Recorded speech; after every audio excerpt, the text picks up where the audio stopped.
नमस्कार दोस्तों, आप सभी का एक बार फिर से स्वागत है आपके अपने YouTube channel CG job education में। आज हम एक नया चैप्टर स्टार्ट करेंगे, जिसके अंतर्गत हम देखेंगे यूनिट 3.15।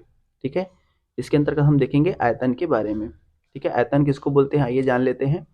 किसी भी वस्तु के द्वारा जितना भी क्षेत्र जो है घिरा जाता है उसको अपन जो है आयतन कहते हैं। ठीक है, इसको अपन वी से डिनोट करते हैं।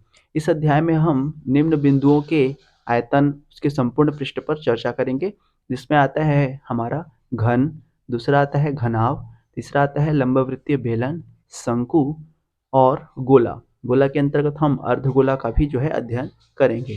ठीक है दोस्तों, तो आइए जानते हैं कि इसका आयतन हम किस तरीके से निकालते हैं, इसका संपूर्ण पृष्ठीय क्षेत्रफल हम कैसे जो है निकालते हैं। चलिए स्टार्ट करते हैं। देखिए, सबसे पहला दिया है हमारा घन, जिसको अपन क्यूब जो है कहते हैं। ठीक है, तो घन क्या होता है, जैसे घनाभ रहेगा है ना, घनाभ में क्या होती है, लंबाई चौड़ाई और ऊंचाई तीनों होती है। ठीक है, तो यदि घनाभ की लंबाई चौड़ाई और ऊंचाई है ना, यदि समान है, मतलब प्रत्येक की जो लंबाई है चौड़ाई है ऊंचाई तीनों जो है समान है, तो वह क्या कहलाती है, घन कहलाती है। ठीक है, देख लीजिए यहाँ पे ए दिया है, यहाँ पे भी ए है, यहाँ पे भी ए है ना। लंबाई चौड़ाई ऊंचाई तीनों जो है समान है, तो इसको अपन क्या कहते हैं, घन कहते हैं। ठीक है, तो मान लेते हैं कि इसकी जो प्रत्येक भुजा है ना, वो क्या है, ए है। तब पहला हो जाएगा हमारा इसका संपूर्ण पृष्ठीय क्षेत्रफल। कैसे निकालते हैं, तो घन का संपूर्ण पृष्ठ का क्षेत्रफल होता है 6a²। ठीक है, दूसरा आता है घन का पृष्ठीय क्षेत्रफल। ठीक है, पृष्ठीय क्षेत्रफल हम कैसे निकालते हैं, 4a²। तीसरा आता है घन का आयतन। घन का आयतन होता है हमारा a³ और चौथा आता है घन का विकर्ण। विकर्ण की लंबाई होती है हमारी √3a। तो ये कुछ महत्वपूर्ण फॉर्मूले हैं, इसको आपको याद रखनी है। ठीक है, इसी तरीके से दूसरा आता है हमारा घनाभ। तो सबसे पहले तो हम जान लेते हैं कि घनाभ में क्या क्या चीजें होती है। देखिए, घनाभ में कुल पृष्ठों की संख्या है ना, कुल सतहों की संख्या कितनी होती है, 6 होती है। कौन कौन सी देख लीजिए, ये एक हो जाएगा, जस्ट इसको अपोजिट साइड में 2 हो जाएगा। ठीक है, ये हो जाएगा 3, ये हो जाएगा हमारा 4, ये हो जाएगा हमारा 5 और नीचे का क्या हो जाएगा, 6 हो जाएगा। तो इस तरीके से टोटल 6 सतह जो है घनाभ में होती है। तो कभी कभी ये क्वेश्चन भी पूछ दिया जाता है कि घनाभ में कुल पृष्ठों की संख्या, कुल सतहों की संख्या कितनी होती है। ठीक है, कुल शीर्ष कितने होते हैं, कुल शीर्ष जो है होते हैं वो 8। ठीक है, देख लीजिए 1 2 3 4, इसी तरीके से 5 है ना, 6 7 और 8। ठीक है, कुल 8 शीर्ष होते हैं। कोर, कोर देख लीजिए कितने होंगे, कोर यहाँ पे होते हैं 12। ठीक है, ये हो जाएंगे हमारे शीर्ष, ये हो जाएगा कोर। कोर देख लीजिए ये एक हो जाएगा, इसी तरीके ऊपर में 4 हो जाएगा, फिर 5 6 7 8, उसी तरीके से 9 10 11 और ये 12। तो टोटल 12 जो है कोर होते हैं। ठीक है, घनाभ की लंबाई जो है 1 होता है, चौड़ाई सॉरी घनाभ की लंबाई यदि एल दिया गया है और चौड़ाई बी दिया गया है और ऊंचाई यदि एच दिया गया है, तब तब जो है घनाभ का संपूर्ण पृष्ठ का क्षेत्रफल क्या होता है, 2 into L B plus B H plus H L. ठीक है, इसी तरीके से घनाभ के दीवार का जो क्षेत्रफल है वो कितना होता है, 2HL प्लस बी। ठीक है, इस तरीके से घनाभ का आयतन हमारा कितना होता है, लंबाई गुणित चौड़ाई गुणित ऊंचाई, यानी LBH। ठीक है, घनाभ का विकर्ण हम कैसे निकालते हैं, L² plus B² plus H² under root में। ठीक है, तो ये हो गए कुछ फॉर्मूले इसके। अब आइए जानते हैं लंबवृत्तीय बेलन के बारे में। ठीक है, मान लेते हैं कि लंबवृत्तीय जो बेलन है इसकी जो त्रिज्या है ना, इसकी त्रिज्या कितनी है, R दिया गया है। ठीक है, और इसकी जो ऊंचाई है वो कितनी दी गई है, H दी गई है। तब बेलन के वक्र पृष्ठ का क्षेत्रफल, वक्र पृष्ठ हमारा कैसे होता है, ये जो होता है वो वृत्ताकार होता है। ठीक है, तो वक्र पृष्ठ का क्षेत्रफल हमारा हो जाएगा 2πr और h। ठीक है, तो ये हो जाएगा हमारा वक्र पृष्ठ का क्षेत्रफल। बेलन के दोनों पृष्ठों वृत्तीय पृष्ठों का क्षेत्रफल हमारा क्या हो जाएगा, 2πr²। ठीक है, बेलन का संपूर्ण पृष्ठ हम क्या क्या हो जाएगा हमारा, 2πr into are plus H. ठीक है, इसका आयतन हम कैसे निकालते हैं, πr²h। तो आपको जो है सूत्रों को भी याद रखनी है, क्योंकि सहायक शिक्षक में कई बार सूत्र को ही जो है प्रश्न बना करके पूछ दिया जाता है, तो ध्यान रखिएगा। चलिए इसके बाद हम देखते हैं हमारा अगला फॉर्मूला, लंबवृत्तीय शंकु। ठीक है, लंबवृत्तीय शंकु हम कैसे निकालते हैं, मान लेते हैं कि शंकु के जो पृष्ठ है वो वृत्ताकार होता है, इसका त्रिज्या हमारा क्या है, r है, और इसकी ऊंचाई हमारा क्या दिया है, h दिया है, ठीक है, और इसकी तिर्यक ऊंचाई हम मान लेते हैं कि l है। तो शंकु की तिर्यक ऊंचाई हम कैपिटल L कैसे निकालते हैं, R square plus H square, ठीक है। वक्र पृष्ठ का क्षेत्रफल हम कैसे निकालते हैं, पाई आर एल, ठीक है। शंकु के आधार का क्षेत्रफल हम कैसे निकालते हैं, पाई आर स्क्वायर। इसी तरीके से शंकु का संपूर्ण पृष्ठ हम कैसे निकालते हैं, pi R into L plus R. शंकु का आयतन हम कैसे निकालेंगे, 1/3 पाई आर स्क्वायर एच, ठीक है, जहाँ पे पाई आर स्क्वायर आधार का क्षेत्रफल हो जाएगा और एच क्या हो जाएगी, उसकी ऊंचाई हो जाएगी। इसी तरीके से गोला आता है ना, गोला में कैसे करेंगे, मान लेते हैं कि गोले की त्रिज्या हमारा आर दिया है, तो इसका संपूर्ण पृष्ठ हो जाता है पाई आर, 4 पाई आर स्क्वायर। यदि गोले का आयतन हमको निकालना है तो 4/3 पाई आर स्क्वायर हो जाता है, पाई आर क्यूब हो जाता है, ठीक है दोस्तों। इसी तरीके से अर्धगोले की कंडीशन में जस्ट आधा हो जाएगा, है ना। अर्धगोले का वक्र पृष्ठ का क्षेत्रफल कितना हो जाएगा, 2 पाई आर स्क्वायर। इसी तरीके से संपूर्ण पृष्ठ का क्षेत्रफल क्या हो जाएगा, 3 पाई आर स्क्वायर, और इसका आयतन कैसे हो जाएगा, 2/3 पाई आर क्यूब, ठीक है। तो ये हो गए कुछ महत्वपूर्ण हमारे सूत्र, ठीक है। तो इसके अनुसार जो है हम प्रश्नों को सरल करेंगे, ठीक है। तो ये आपको याद रखनी है सूत्र को। अब चलिए जानते हैं कौन कौन से प्रश्न जो है क्षेत्र आयतन में जो है पूछे जाते हैं और उसको हम कैसे हल करेंगे। चलिए क्वेश्चन नंबर पहला हम देखते हैं। देखिए पहला नंबर क्वेश्चन आपका दिया हुआ है हमारा, देख लीजिए। पहला दिया है, एक घन की विकर्ण की लंबाई 10√3 है, ठीक है, 3 मीटर है, तो उसकी कोर की लंबाई क्या होगी, ठीक है। हमने अभी देखा कि जो घन का विकर्ण है, घन का विकर्ण, है ना, घन का विकर्ण कितना होता है, इसका फॉर्मूला अंडर रूट 3a, ठीक है, अंडर रूट 3a होता है। इसकी लंबाई हमको कितना दी गई है, 10√3 जो है दिया गया है, तो उसकी कोर की लंबाई हमको बताना है, ठीक है। तो उसकी क्या बतानी है, कोर की लंबाई हमको बतानी है, यानी भुजा की लंबाई हमको बतानी।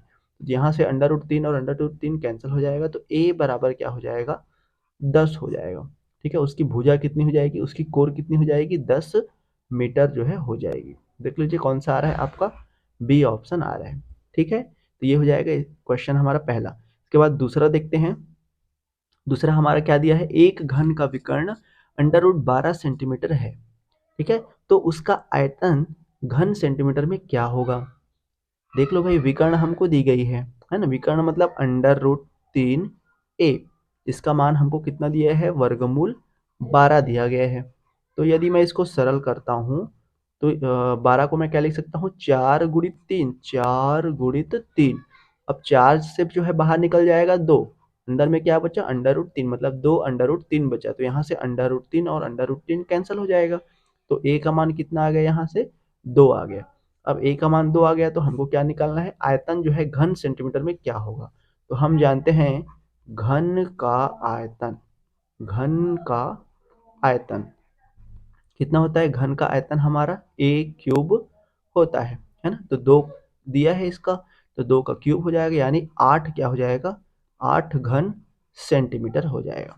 देख लीजिए कौन सा आ रहा है आपका, ए ऑप्शन सही होगा, ठीक है दोस्तों। इस तरीके से बनाएंगे अपन। चलिए अब हम नेक्स्ट क्वेश्चन देखते हैं, क्वेश्चन नंबर 3। देखिए 3 क्या दिया हुआ है, एक घन की एक फलक का परिमाप 20 सेंटीमीटर है, तो इसका आयतन कितना होगा, है ना भाई। देखो ये हो जाएगा हमारा घन, इस तरीके से ये हो जाएगा हमारा घन, ठीक है। क्या बोला गया है, घन की एक फलक का परिमाप, ठीक है।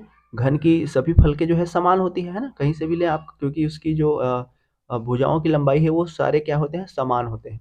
तो इसका मान, ठीक है, ये जो एक फलक है पूरा, मैं बना देता हूँ इस तरीके से, ये देखिए, ये पूरा फलक का परिमाप हमको क्या दिया है, परिमाप मतलब यहाँ से लेकर के यहाँ तक की, और यहाँ तक की, और यहाँ तक की पूरी हमको परिमाप कितनी दी गई है, 20। अब घन का जो है जो घन होता है ना, उसकी प्रत्येक भुजाएं समान होती है ना भाई। तो इसका परिमाप कितना हो जाएगा, जो वर्ग का परिमाप होगा वही घन का परिमाप होगा, मतलब ए प्लस ए प्लस ए प्लस ए, 4 बार रहता है ना? 4 जो है भुजाएँ रहती है इसकी, तो कितना हो जाएगी इसका परिमाप 4a हो जाएगा और 4a का मान हमको कितना दिया है 20 दिया है। तो यहाँ से a का मान कितना हो जाएगा 4 पंचे 20, 5 हो जाएगा। ठीक है, तो इसका हमको क्या बताना है, इसका आयतन कितना होगा। अब हम जानते हैं कि घन का जो आयतन है ना, घन का जो आयतन है वो कितना होता है, a का घात 3 होता है। तो 5 का घात 3 लगा दीजिए और 5 का घात 3 हमारा कितना होता है 125 होता है। तो कितना हो जाएगा 125 घन सेंटीमीटर। ठीक है, कौन सा आ रहा है देख लीजिए, सी ऑप्शन आपका आ रहा है। ठीक है दोस्तों, बहुत ही सरल था। चलिए इसके बाद हम देखते हैं क्वेश्चन नंबर 4। देखिए 4 में क्या बताया गया है, यदि एक घन का कुल पृष्ठीय क्षेत्रफल 96 वर्ग सेंटीमीटर है तो उसका आयतन क्या होगा। ठीक है, घन का कुल पृष्ठीय क्षेत्रफल, कुल पृष्ठीय क्षेत्रफल मतलब संपूर्ण पृष्ठ जो है हमको दिया गया है। तो हम जानते हैं कि घन का संपूर्ण पृष्ठ है ना, घन का संपूर्ण पृष्ठ का क्षेत्रफल, संपूर्ण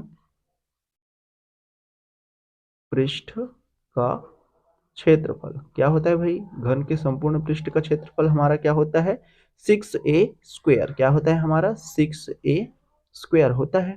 ठीक है, तो इसका मान कितना दिया है 96 दिया है, तो 96 बराबर 6a²। तो यहाँ से a² बराबर क्या हो जाएगा, 6 का भाग कर दीजिए, तो 6 कम 6 और 3 बच गया, 6 छक्का 36। तो यहाँ से a का मान कितना हो जाएगा हमारा 4 हो जाएगा। अब हमको a का मान मिल गया 4, तो हम जानते हैं कि घन का जो आयतन है वो कितना होता है, a का घात 3 होता है ना। तो 4 का घात 3 कर दीजिए, 4 का घात 3 कितना होता है, 4 चौक 16 चौक 64, तो 64 घन सेंटीमीटर आ जाएगा इसका। ठीक है दोस्तों, चलिए इसके बाद हम अगला प्रश्न देखते हैं, क्वेश्चन नंबर 5। क्या दिया हुआ है, 15 सेंटीमीटर भुजा वाले किसी घन में से 3 सेंटीमीटर भुजा वाले कुल कितने घन काटे जा सकते हैं। ठीक है, तो देखिए इस तरीके के प्रश्नों को हम कैसे हल करते हैं, बहुत ही इंपॉर्टेंट क्वेश्चन है, ऐसे जो है प्रश्न पूछे जाते हैं। तो घनों की संख्या, हमको घनों की संख्या पूछी जाती है कि कुल कितने घन जो है काटे जा सकते हैं। तो घनों की संख्या हम कैसे निकालते हैं, जो भी हमको बड़ा घन दिया जाएगा है ना, जो भी हमको बड़ी भुजा वाली घन दिया जाएगा, उस बड़ी भुजा वाली घन का हम क्या करेंगे आयतन निकालेंगे। ठीक है, और उनके आयतन में हम क्या करेंगे, जो भी छोटी भुजा है ना, छोटी भुजा है मतलब एक घन, एक छोटे घन लिख लो यहाँ पे है ना, एक छोटे घन का आयतन से हम क्या कर देंगे भाग कर देंगे, तब हमको क्या मिल जाएगी, तब हमको मिल जाएगी घनों की कुल संख्या। तो देख लीजिए बड़े बड़े घन का आयतन हमको बड़े घन का आयतन हमको निकालना है, तो बड़े घन का भुजा जो है कितना दिया है 15 सेंटीमीटर दिया है, तो आयतन 1 घात 3 हो जाता है, यानी 15 गुणित 15 गुणित 15 हो जाएगा पूरे का बटे एक छोटे घन का आयतन। तो छोटे घन की भुजा हमको 3 सेंटीमीटर दी गई है, तो हो जाएगी 3 गुणित 3 गुणित 3। अब इसको घटा दीजिए, घटाएंगे तो 3 पंचे 15, 3 पंचे 15, 3 पंचे 15 है ना भाई, तो 5 पचे 25 पंचे 125, तो कितना आ गया, घनों की संख्या कितनी होगी, कुल कितने घन काटे जा सकते हैं 125 घन जो है काटे जा सकते हैं। ठीक है, देख लीजिए कौन सा आ रहा है आपका, सी ऑप्शन आ रहा है। ठीक है भाई, चलिए इसके बाद हम अगला प्रश्न देखते हैं, क्वेश्चन नंबर 6। क्वेश्चन नंबर 6 देखिए क्या बोला गया है, एक घन के प्रत्येक भुजा में 50% की वृद्धि कर देने से इसके संपूर्ण पृष्ठ में कितनी प्रतिशत की वृद्धि हो जाएगी, है ना। तो मान लेते हैं कि घन की भुजा है ना, मान लेते हैं कि घन की भुजा हमको कितनी दी गई है, ए दी गई है ना। ठीक है, घन की भुजा ए दी गई है और अभी ये एक ऐसा है 100% है, अभी ये कि एक ऐसा है 100% है। तो यदि इसमें 50% की वृद्धि कर दें, 50% की वृद्धि कर दें है ना, तो 50% की वृद्धि करने से ये 100 से क्या हो जाएगा, अब 150% हो जाएगा है ना भाई। 100% है, अभी 50% वृद्धि की तो 150 हो गया। ठीक है, तो इसके संपूर्ण पृष्ठ में कितनी प्रतिशत की वृद्धि होगी, है ना, संपूर्ण पृष्ठ की में जो है कितनी प्रतिशत की वृद्धि होगी हमको बताना है। अब हम जानते हैं संपूर्ण पृष्ठ का क्षेत्रफल हमारा कितना होता है 6a² होता है ना। ए स्क्वायर होता है, मतलब 150 गुणित 150 बटे क्या हो जाएगा 100 हो जाएगा। ए स्क्वायर है मतलब 6 ए स्क्वायर लगा दीजिए, है ना भाई, पृष्ठीय क्षेत्रफल यही होता है हमारा। तो पहले ए स्क्वायर होता है, इसलिए अपन इसको क्या किए, 2 बार गुणा कीजिए, 100 को भी 2 बार गुणा करेंगे, है ना, क्योंकि अभी हमारा पहले ए था, ए यानी 100% था, अभी जो है 50% वृद्धि होकर वो 150 हो गया ए का मान। तो ए का मान यहाँ से रखेंगे तो 6 ए स्क्वायर हो जाएगा। ठीक है, अब देखिए यहाँ से ए स्क्वायर इतना तो हमारा फॉर्मूला हो गया।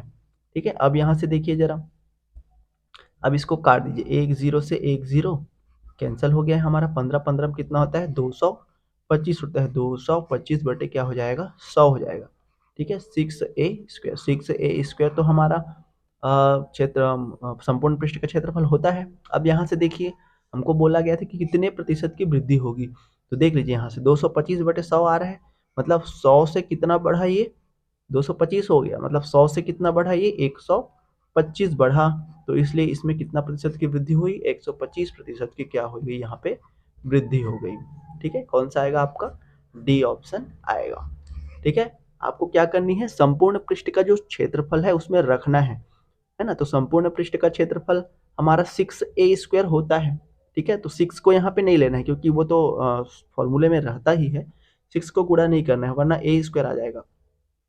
वर्ग में दिया है इसलिए जो भी वृद्धि होगी उसको वर्ग में करेंगे, घन में अगर बोला जाएगा तो घन में करना पड़ेगा, यानी 3 बार करना पड़ेगा।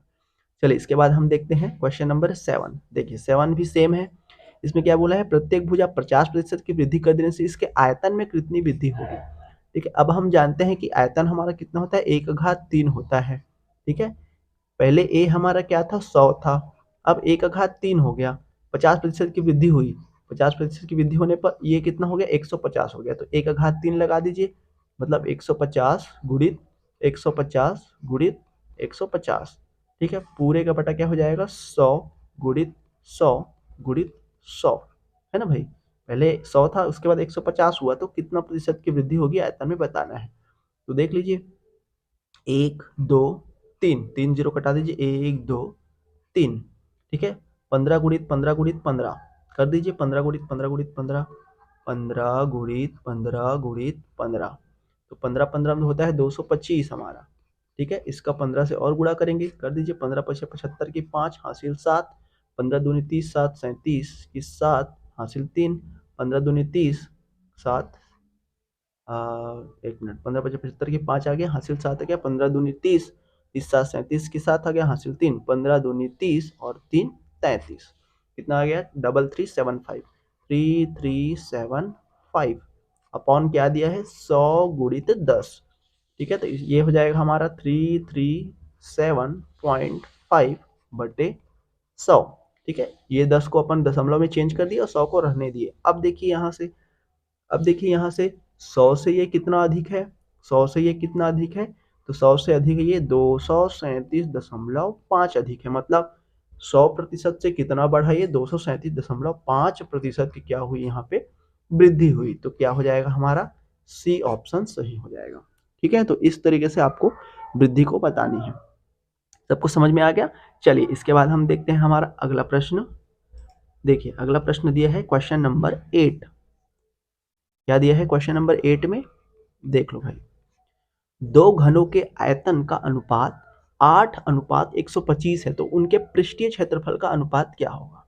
ठीक है, तो आयतन का अनुपात, मान लीजिए पहले घन का आयतन हमारा दिया है A1।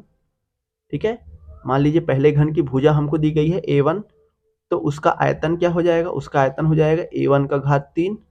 ठीक है, मान लीजिए दूसरे घन की भुजा हमको A2 दी गई है, तो उसका आयतन क्या हो जाएगा A2/3। ठीक है, इनके बीच अनुपात यानी बटे क्या दिया हुआ है हमारा 8/125, 8:125। तो यदि मैं इसकी भुजा निकालता हूं तो कितना हो जाएगा, ये हो जाएगा 2/5, है ना भाई, क्यूब में रहता है, तो इसकी भुजा अपन हो जाएगा 2/5। अब हमको क्या बताना है, इसके पृष्ठीय क्षेत्रफल का अनुपात। तो पृष्ठीय क्षेत्रफल, पृष्ठीय क्षेत्रफल घन का पृष्ठीय क्षेत्रफल कितना होता है 4a स्क्वायर होता है, तो 4 गुणित ए का मान 2 है ना भाई, तो 4 गुणित 2/2 कितना हो जाएगा 4 हो जाएगा, बटे 4 गुणित 5, 5/2, है ना। 5 की घात 2 कितना हो जाएगा, 25 हो जाएगा, क्योंकि इसका क्या होता है, 4a स्क्वायर होता है ना। a की जगह 2 है और a की जगह 5 है, तो इसको रख देना है अपने को। तो 4 और 4 तो कैंसिल हो गया, तो हमारा रेशियो कितना निकल के आ गया, 4:25 निकल करके आ गया। देख लीजिए कौन सा आ रहा है आपका, डी ऑप्शन आ रहा है।